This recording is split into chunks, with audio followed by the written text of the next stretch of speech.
ఎన్నికల ఫలితాల అనంతరం విజయోత్సవ ర్యాలీలు బాణాసంచాలు కాల్చడం నిషేధం. డీసీపీ మేకా సత్యబాబు. గాజువాకలో అన్ని పార్టీల నాయకులతో ఆదివారం కొత్త గాజువాక జీబీఆర్ కళ్యాణ మండపంలో వివిధ రాజకీయ పార్టీ నాయకులతో సమావేశం నిర్వహించారు. ఈ సమావేశంలో డీసీపీ మేకా సత్యబాబు పాల్గొని మాట్లాడుతూ గత నెల 13వ తేదీన పోలింగ్ ఏ విధంగా అయితే సజావుగా ముగిశాయో అదేవిధంగా కౌంటింగ్ కూడా సజావుగా జరిగేందుకు అన్ని పార్టీల నాయకులు సహకరించాలని కోరారు. కౌంటింగ్ తర్వాత 6వ తేదీ వరకు ర్యాలీలు నిర్వహించకూడదని సూచించారు. ఒకవేళ ఎవరైనా నిబంధనలు అతిక్రమిస్తే కఠిన చర్యలు తీసుకోవడం జరుగుతుందని హెచ్చరించారు. ముఖ్యంగా సెక్షన్ 30, 144 అమల్లో ఉన్నందున డీజేలకు అనుమతి లేదని స్పష్టం చేశారు. ఈ సమావేశంలో సౌత్ ఏసీపీ త్రినాథ్, సిఐలు శ్రీనివాసు, దాలిబాబు, ఎస్ఐలు, వివిధ రాజకీయ పార్టీ నాయకులు పాల్గొన్నారు. ఎలక్షన్ ప్రాసెస్ అనేది, ఎన్నికల ప్రక్రియ అనేది చివరి అంకానికి వచ్చింది. మనం ఇంతవరకు ఎటువంటి గొడవలు లేకుండా, అవాంఛనీయ సంఘటనలు లేకుండా వైజాగ్ సిటీలో ఎన్నికలు నిర్వహించుకున్నాం. మనం ఎక్కడో చిన్న చిన్న పెట్టి ఇష్యూస్ తప్పించి పెద్దగా లా అండ్ ఆర్డర్ ఇష్యూస్ ఏమీ లేవు. ఈ చివరి దశలో కూడా ఈ కౌంటింగ్ అయిపోయిన తర్వాత కూడా దీన్ని కూడా మనం ఇలాగే ప్రశాంతంగా ముగిస్తే వైజాగ్ సిటీకి ఉన్నటువంటి మంచి పేరు అనేటువంటిది మనందరం కూడా నిలబెట్టిన వాళ్ళం అవుతాము. కొన్ని విషయాలు చెప్పదలుచుకున్నాం. ఇది చెప్పేది నా సొంత విషయాలు కాదు, లేకపోతే ఇక్కడ ఓన్లీ గాజువాకలో ఉన్నటువంటి విషయాలు కాదు.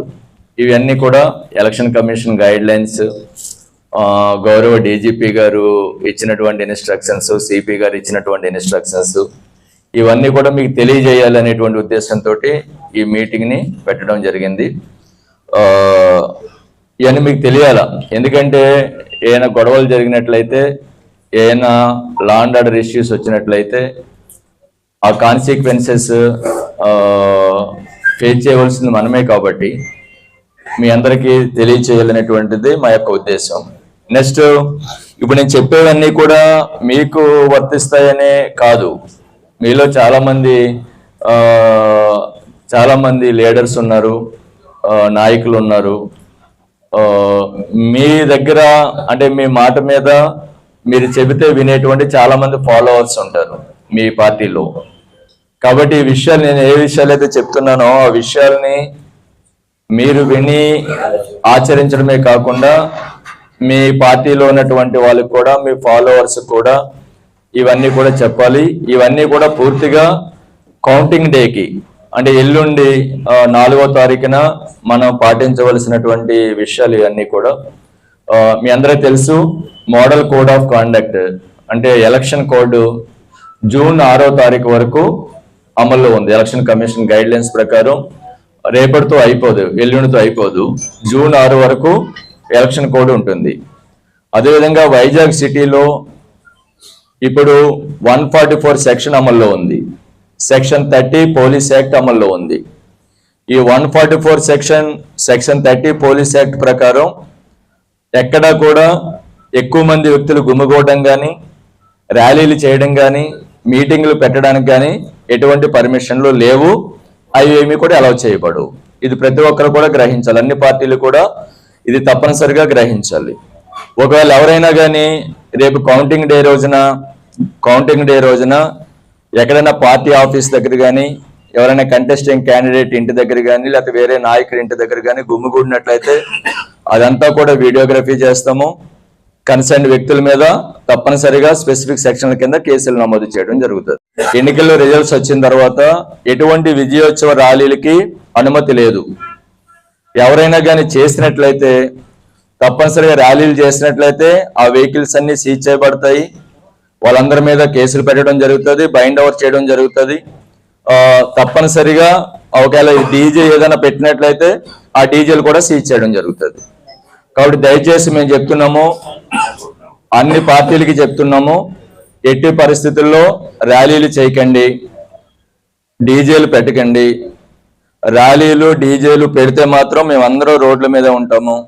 తప్పనిసరిగా వీడియోగ్రఫీ చేస్తాము, అప్పటికప్పుడు వెహికల్ సీజ్ చేస్తాము. అప్పటికి వెళ్ళిపోయినా మా దగ్గర ఎవిడెన్స్ ఉంటుంది. కాబట్టి నెక్స్ట్ డేనో తర్వాత రోజున మీరు అందరూ పోలీస్ స్టేషన్కి వచ్చి ఆ వెహికల్స్ అన్ని కూడా సీజ్ చేయడం జరుగుతుంది. అదేవిధంగా ఫైర్ క్రాకర్స్ కాల్చడం కానీ, బాణసంచా ఇవి కాల్చడం కానీ వాటి మీద కూడా నిషేధం ఉంది. వాటి ట్రాన్స్పోర్టేషన్ చేయడం కానీ, స్టోరేజ్ చేయడం కానీ మీరు ఆల్రెడీ చూసారు. కొన్ని చోట్ల ఫైర్ క్రాకర్స్ షాప్స్ మీద కూడా రైడ్ చేయడం జరిగింది, వాటన్నింటినీ సీజ్ చేయడం జరిగింది. కాబట్టి మీరు అటువంటివి కూడా చేయకూడదు. వీటన్నింటి మీద కూడా నిషేధం ఉంది.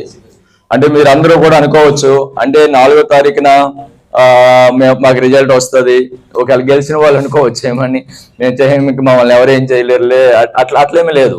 ఎలక్షన్ కోడ్ ఉన్నప్పుడు తప్పనిసరిగా ఎలక్షన్ కోడ్ ప్రకారం సీరియస్ యాక్షన్ తీసుకోవడం జరుగుతుంది. ఎందుకంటే మీకు తెలుసు కదా, ఎలక్షన్ కమిషన్ గైడ్ లైన్స్ పాటించకపోతే చాలా మంది కలెక్టర్స్, ఐపీఎస్ ఆఫీసర్స్ ట్రాన్స్ఫర్ అయ్యారు. మేము పాటించకపోతే మాకు కూడా ప్రాబ్లం ఉంటుంది. ఎందుకంటే ర్యాలీలు చేయకూడదని ఇన్స్ట్రక్షన్స్ ఉన్నాయి, బాణాసంచా కాల్చకూడదని ఇన్స్ట్రక్షన్స్ ఉన్నాయి, డీజేలు పెట్టకూడదని ఇన్స్ట్రక్షన్స్ ఉన్నాయి. వాటన్నింటినీ ఎన్షూర్ చేయవలసినటువంటి బాధ్యత మా మీద ఉంది. కాబట్టి మీరు కంపల్సరీ కోఆపరేట్ చేయాలా, అది మీకు చాలా మంచిది. ఎందుకంటే ఒకవేళ ఎక్కడైనా మీరు దాంతో గెలిచిన వాళ్ళు అత్యుత్సాహంతో ఓడిన వాళ్ళు ఏదైనా ఎగతాళి చేయడం, వాళ్ళు ఓడిపోయినటువంటి బాధలో ఉండి మీ మీద తిరగబడడం, ఏదైనా గొడవలు జరిగితే మాత్రం చాలా చాలా సీరియస్ కేసులు పెట్టడం జరుగుతుంది. ఎక్కడైనా లా అండ్ ఆర్డర్ ఇష్యూస్ వచ్చి 2 పార్టీల మధ్య గొడవలు జరిగితే మాత్రం చాలా స్పెసిఫిక్ సెక్షన్ కింద కేసులు పెట్టడం జరుగుతుంది. రౌడీ షీట్స్ కూడా ఓపెన్ చేయడం జరుగుతుంది. మీ అందరికీ తెలుసు. చెప్పండి,